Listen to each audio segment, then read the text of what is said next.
বিসমিল্লাহির রহমানির রহিম। আল্লাহ তাআলার সাথে তোমাদের সাক্ষাৎ করতে হবে, আর যারা ঈমান এনেছে তাদেরকে সুসংবাদ জানিয়ে দাও। সূরা আল বাকারা আয়াত 223। সূরা আল বাকারা আয়াত 223-এ আল্লাহ তাআলা বলেছেন যে আল্লাহ তাআলার সাথে তোমাদের সাক্ষাৎ করতে হবে, আর যারা ঈমান এনেছে তাদের সুসংবাদ জানিয়ে দাও। সুবহানাল্লাহ।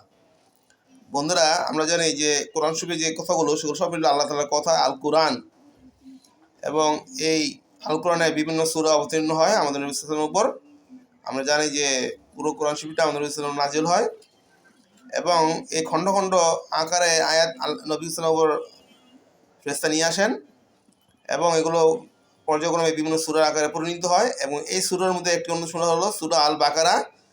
সূরা আল বাকারা আয়াত 223-এ বলছে, আল্লাহ তাআলা বলেছেন যে আল্লাহর সাথে তোমাদের সাক্ষাৎ করতে হবে অবশ্যই, আর যারা ঈমান এনেছে তাদেরকে সুসংবাদ জানিয়ে দাও। যাক বন্ধুরা, আমি সম্প্রতি কিছু ভিডিও পোস্ট করতেছি যেখানে কোনো অডিও বা সাউন্ড নেই।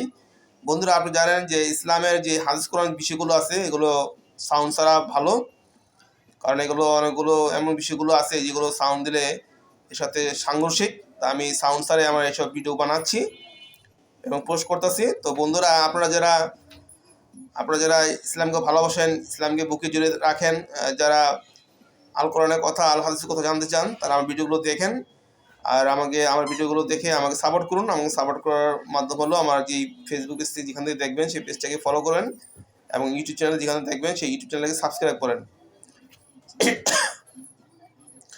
যাই হোক বন্ধুরা, ঈমান এবং আমল বৃদ্ধি করার একটি অন্যতম আমি মনে করি যে আমার পেজের মাধ্যমে। তো আপনারা ভালো থাকুন, আর আমার জন্য দোয়া করুন, আমি আপনাদের দোয়া করি। সকল আসসালামু আলাইকুম।